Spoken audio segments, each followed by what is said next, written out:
So Nikki's presentation is on Colorado's district funding. So take it away, Nikki.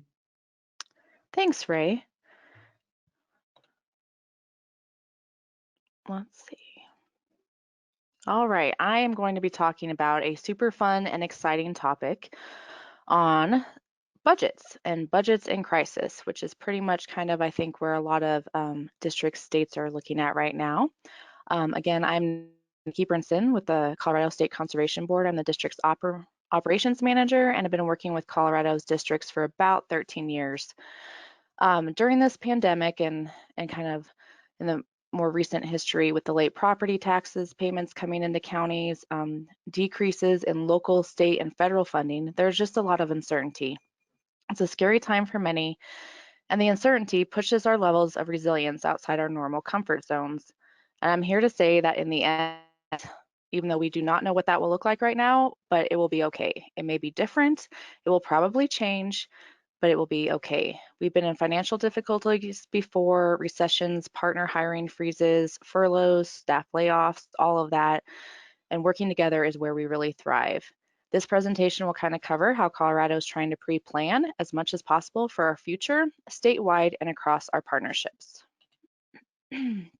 So we're going to really look at Colorado's basic 3 sections of general budgets for our conservation in our states, the federal, state, and local level at this conservation district. So we'll start locally. Conservation districts in Colorado are largely on their own for budgets. There's no statute or rule that declares or puts in a mill or any other district allocation to the districts. Locally speaking, that means that only 1% of 76 total conservation districts in Colorado have a mill. They are also restricted to only ask for up to 1/2 mill, and many of them have a quarter, an eighth, different portions of that. They are encouraged to ask their county commissioners and work with counties collaboratively for money.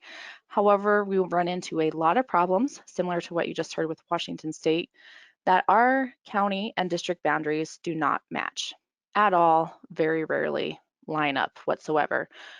Conservation districts are 100% locally formed, and they are considered political subdivisions of the state, which means, as many of you probably have set up, they can apply for 501c3 grants, which cuts out many nonprofit grants. They rely very heavily on tree, seeds, irrigation, and other sales for equipment. From the state perspective for the conservation district funding, there is a small amount of money in our long bill, which is our general fund from the state legislature, that annually allocates about $484,000 total to direct operations for the conservation districts, an additional $225,000 for conservation grants. We have what we call our STAX funding, which is severance tax from oil and gas revenue, and we are allowed to spend up to $450,000 annually on conservation on the ground projects. However, that's only if interest gained and deposits are made into that account, so it's not a direct long bill item. Many conservation districts are finally considering and looking at consolidation, which is great after hearing the last presentation, due to different staffing, funding, and other local issues they may have. I did want to point out that the direct assistance dollars, that $484,000, with all the districts that are in statutory compliance, that means they get about $6,000 to $7,000 to operate off of for the year. And for many of them, that's all they have for district manager's salary, costs and expenses, or what they use for grant allocations. It's a pretty small amount. At the state level, our budget for the long bill is going to see a drastic decrease. But we don't know what that is going to mean. It could be smaller portions or it could be $0. When I very first started with the state, we were going through a recession, we were furloughed, and our 2 long bill line items were put down to 0. So it could happen again, it might not happen again, we just don't know yet. Our severance tax dollars for grants on the ground is projected to have 0 deposits into our account in the next 1 to 3 years. So whatever our current balance is, which is, Abby's our guru on that, but it's around $900,000 right now. That's our balance for the next 3 years. So we really have to decide, what are our priorities? How do we keep funding these? How do we help the districts? How do we keep the operations going? And for us, it's really about partner grant positions, boots on the ground, direct operating for conservation districts since their income is limited. And this is what many conservation districts rely on for their salaries and grants, and to keep the conservation on the ground moving forward during these tough times. At the federal level, we've all heard, and Mike kind of mentioned it yesterday, that you know their budgets are going to be impacted as well. Staff levels have been low. They've slowly been filling them, but the last several years they've had freezes and really low staff, so it's been challenging for our federal partners. So we're looking at new agreements. What do we need to look at? Are there changes in various pieces that we could help each other with? And focus on our partnership. In Colorado, we've had a long-standing great partnership. We've had over a 20-year agreement with our federal NRCS office that has district conservation technician positions with federal, state, and local conservation district match. And it's a huge priority for all three of us is to keep those DCTs, what we call them, positions on the ground. In 2020, many unknowns are coming up in the next few years. What can we do now and how can we prepare is where we're trying to focus. So we're trying to help the districts locally as they have lower amounts available for match, really focus on building those local networks, partners, outside resources. The state, how can we help support the districts, creating templates, communication projects, sharing grants and resources. Are we able to adjust our match requirements for our grants? Again, prioritize funds and partner. Federal piece, our partners are working on the same. They're prioritizing their funding, researching their variances for their own agreements, and partners. Partners at all levels and scenarios is basically the theme of how we're hoping to get through all of what's the unknown that's coming. So there's kind of too many unknowns. We're going to plan what we can and adjust on the fly. Researching new partners, researching variances that can lower the amount of match required at both the state and federal levels can really help all the partners. Colorado's new fiscal year or new 5-year agreement with our federal partners is really beneficial. It's different in each state with how you guys work with your federal partners and agencies, what they're allowed to do, and what their budgets are. In Colorado, like I said, we're able to keep those technicians. We want to keep our 20-some technicians in the field employed with the districts. That's our priority, and because of that, and being a federal priority, our new agreement was able to get a variance where the federal portion was able to drastically lower our match requirements, which benefited the state budget and also our conservation district partners who have to come up with less match. So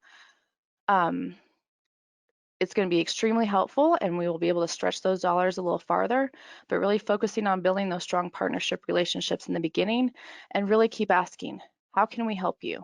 How can we help you, help us, and how can we help each other? And that's the way we'll move through this, ensuring that conservation continues in the best way possible for all the partners, is to really continue supporting each other. It's going to be a rocky road at all levels. We'll work together one day at a time to get through kind of each phase of this. And I don't know exactly what's going to happen with our budget, if we will be zeroed out for a few years or just one or portions of that.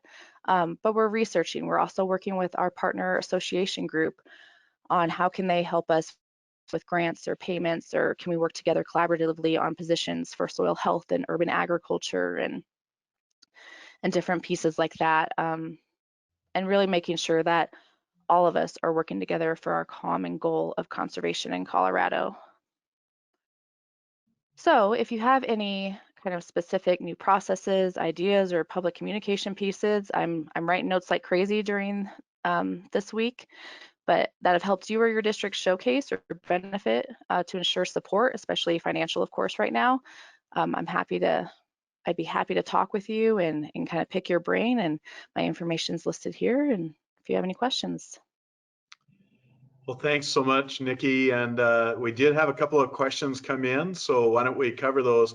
Describe mill. What is a mill or a mill levy?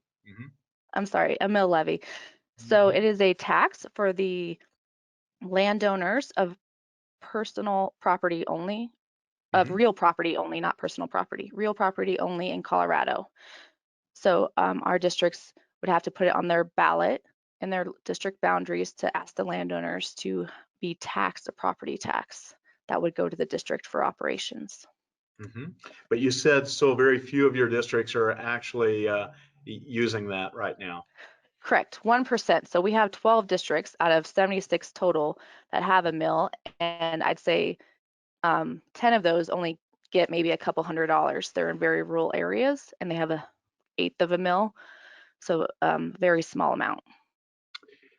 Another note by one of our folks, Thomas, noted that if the State Association of Conservation Districts is a nonprofit, non-governmental entity, 501c3 or 6, it can often serve as a fiscal agent on behalf of the local districts in applying for nonprofit or foundation grants.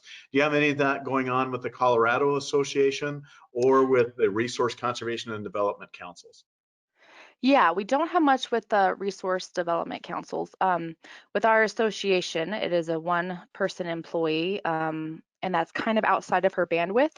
So any grants that she does work with the district, we are really kind of assisting in the background on Mhm. requirements. It's a lot of paperwork and a big um, stretch if you're not familiar with it. So we are trying to do that, but it's not a common experience for our association or the districts Mhm. here. Just more than that one individual can do along with their other duties then right now, huh? Yes, currently, Yeah, yeah. yeah. What is your current match ratio with the NRCS, Natural Resources Conservation Service? Our current one is 50/50. Our new agreement is 75/25. Mm-hmm, mm-hmm. And here's where I always caution everybody, Yes. just because yours is at a certain ratio, there's a great deal of latitude of what a state conservationist and their state leadership team can negotiate with you. Just be aware that we don't want to mess anybody's cool agreement up by stating that, hey, they got that over there, we want that here.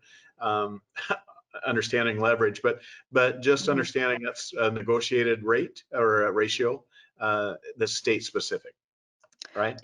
Yes, it was a 9-month process between state agencies and federal agencies trying to figure it all out, what we could and couldn't do, and really, I mean, that's a lot of invested interest and partners willing to work on that and try to figure it out.